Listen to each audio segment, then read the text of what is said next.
নমস্কার, রান্নায় হাতেখড়ি থেকে আপনাদের জানাই স্বাগত। আজকে রান্নার বিষয় হলো পেঁয়াজ কলি দিয়ে কপি আলুর রেসিপি। চলুন কিভাবে করতে হয় দেখে নিই। ফুলকপি পেঁয়াজ কলি ভাজি করতে গেলে লাগবে ফুলকপি। আমি এখানে ছোট সাইজের একটা ফুলকপিকে এভাবে কেটে হালকা একটু নুন দিয়ে ভাপিয়ে নিয়েছি। আমি ফুলকপি বাঁধাকপি সবসময়ই যে এরকমই করি, একটু ভাপিয়ে নিই। আর লাগবে পেঁয়াজ কলি, রসুন কুচি, ছোট ছোট দুটো আলুকে এরকম সরু সরু করে কেটে নিয়েছি, 3টে কাঁচা লঙ্কা নিয়েছি, একটা পেঁয়াজ কুচি নিয়েছি। এখন রান্নাটা শুরু করব। আর লাগবে একটু হলুদ গুঁড়ো আর কালো জিরে আর একটা শুকনা লঙ্কা। এখন রান্নাটা শুরু করছি। কড়াই গরম হয়েছে, একটা শুকনো লঙ্কা ফোড়ন দিয়ে দিলাম।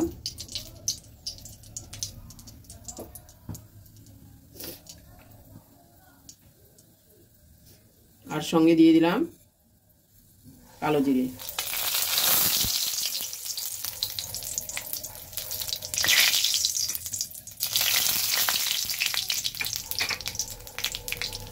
এবার দিয়ে দেব হালকা রসুন কুচি। এখানে 5-6 কোয়া রসুন আছে। 5-6 কোয়া রসুনকে কুচি কুচি করে কেটে তারপরে দিয়েছি। এবার হালকা ভেজে নেব।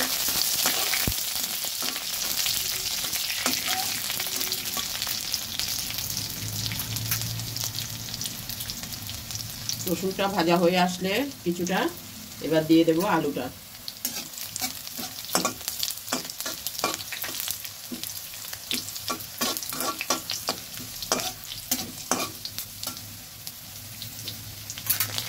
দিয়ে দিচ্ছি আলু।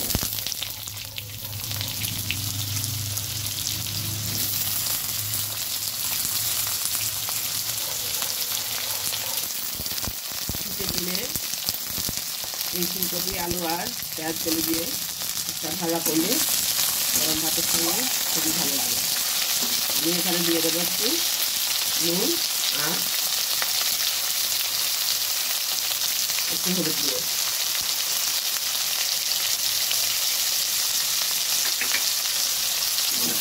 হালকা ভেজে নেব।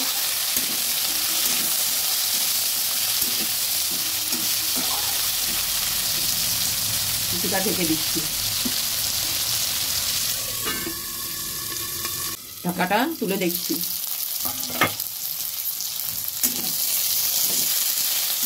একটু নেড়ে চেড়ে এবার দিয়ে দেব ভাপানো কপিটা।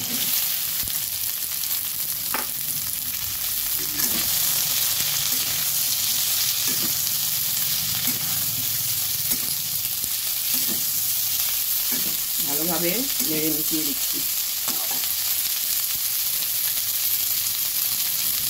একটু ঢেকে দেব। ঢাকাটা তুলছি।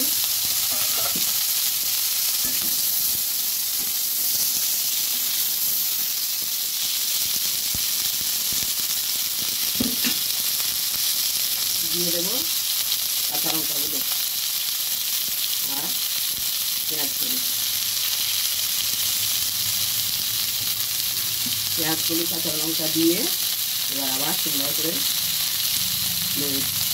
কিছুক্ষণের জন্য ঢেকে দেবো।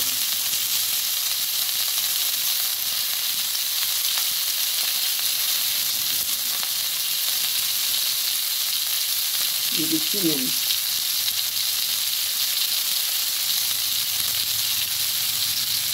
দিয়ে দেবো হলুদ গুঁড়ো। সুন্দরভাবে মিশিয়ে দিচ্ছি।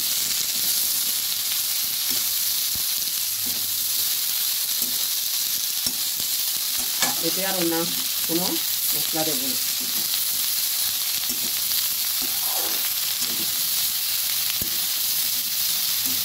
দেখে দেখে এগুলোকে সুন্দর করে ভেজে নেব।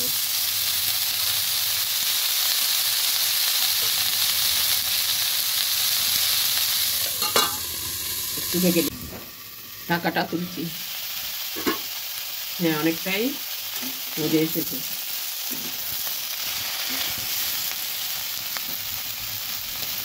এবার দিয়ে দেবো পেঁয়াজ কুচি।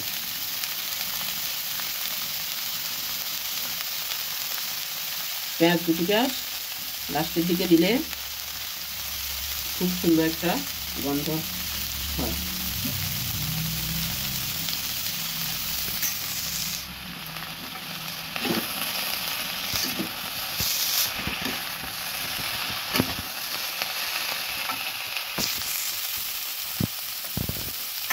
আর দিয়ে দেবো একটুখানি চিনি।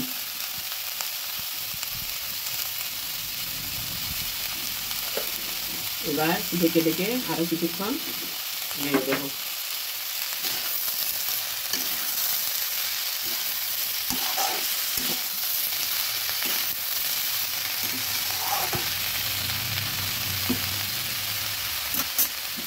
ঢেকে দিচ্ছি। ঢাকাটা তুলে নিচ্ছি। হ্যাঁ, আমার কপি ভাজিটা হয়ে গেছে। এবার নামিয়ে পরিবেশন করে দেখাবো। আমার এই ভিডিওটা যদি ভালো লেগে থাকে তাহলে লাইক, শেয়ার, কমেন্ট করতে ভুলবেন না, সাবস্ক্রাইবও করবেন। পরিবেশন করে দেখাচ্ছি।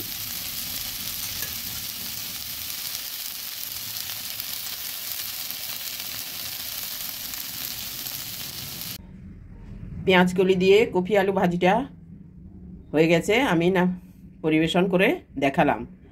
দেখুন কি সুন্দর হয়েছে।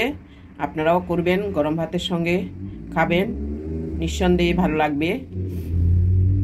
আজকের জন্য এখানে শেষ করছি। সামনে দেখা হবে নতুন কোনো রেসিপি নিয়ে। ধন্যবাদ।